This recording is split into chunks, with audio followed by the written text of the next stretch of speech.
I'm sure it is. I just want to make sure Bryan doesn't flub or anything. Hey, fellas, this isn't the type of stuff we do on our podcast. Yeah, we don't talk about stuff like that. So we're taking over.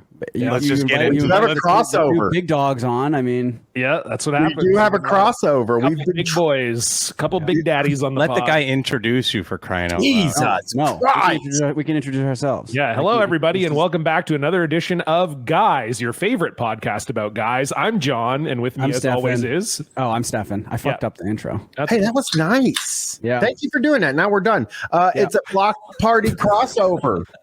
And I had them on because I was doing Board Game Guys. Only one man can be on the Board Game Guys episode, and that is John Cullen. Yes. And Stefan plays those weird games, the cards and whatever that shit is. Yeah, no, you're right.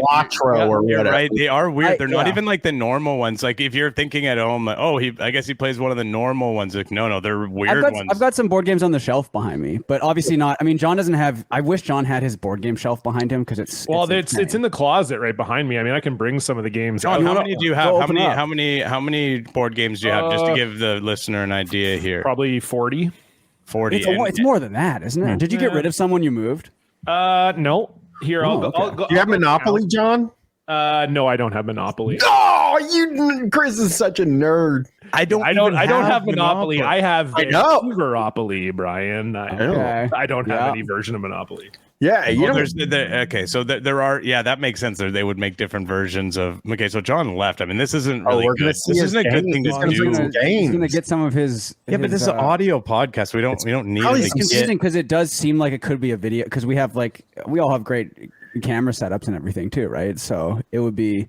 It's unfortunate we can't see. And John's wearing some interesting. Is he wearing pajama pants that are? Yes, he is. Okay, Bryan, what? I'm gonna ask you here respectfully if you could grab a hold of this episode and just wrestle it back from the guys and just take control of it again. I will. Okay, so I have John, what'd you have? I have like 55. 55. That's a good number. Pretty fast. That was impressive. Yeah, that is a good number. I did see a few guys that were up to 50 or were buying like 6 a week when they first like the guy's like, I've been into board games for 9 weeks and I buy 6 a week. And I'm like, what the fuck? That's crazy. Are you? Because these games, here's the thing about board games. And it's, I'm kind of goofing on Chris with the Monopoly thing. That is the easiest possible game to Monopoly Connect 4. That's what you're all thinking about. But no. Board game guys don't play that shit. They play the hardest to learn games in the world where you spend you come over for a game night. You spend like 2 hours learning the rules and then play one game. That's the fun. No, the rules are the fun part. Everybody knows that. You get to learn all the different rules and learn what you know what I love? I love learning what I'm not allowed to do. That's one of my favorite things when I'm having fun. You're the guy I hate at my board game night where I'm like, you can't do that. And you're like, who says I can't do that? And you're the rules say that. Guy trying to find loopholes. There is a guy. We can go to that right now. I have annoying. I hate a board game loophole. Yeah, loophole area is gonna, I think, bother everybody. You know, I think this episode is gonna have some of the most annoying guys of all time. Just knowing what I know about. I mean, like John is the most. John is the most. Well, I know you just did Elon Musk guys, obviously, which is like it's not going to be that level, of course. But John is like the most normal board game guy I think in the world, probably. I mean, thank you. That's very nice of you to say. Well, he has to say. He doesn't do a podcast with you. He's got to say that. He's going to insult you openly, and he has a relationship with you. That's true. That's true. Yeah, you and Bryan can insult me openly, though. That's fine.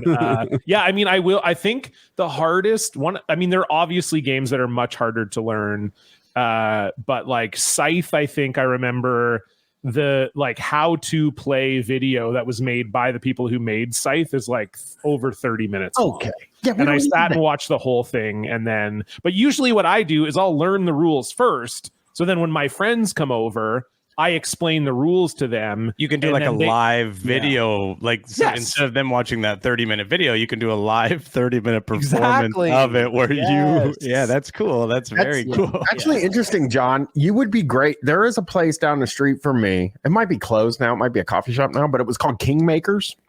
Okay. And they had board game sommeliers there. And yes, the board game cafe where you go in and you tell them like, these are the types of games we like. And then the board game person goes, okay, I got a game that's like slightly different and slightly better than those ones. Try that. That's pretty cool. I like I'm not being sarcastic here. That is actually kind of a cool aspect of board game. Like I like that someone can have that much knowledge and put it to that good use of like helping other people play a fun game.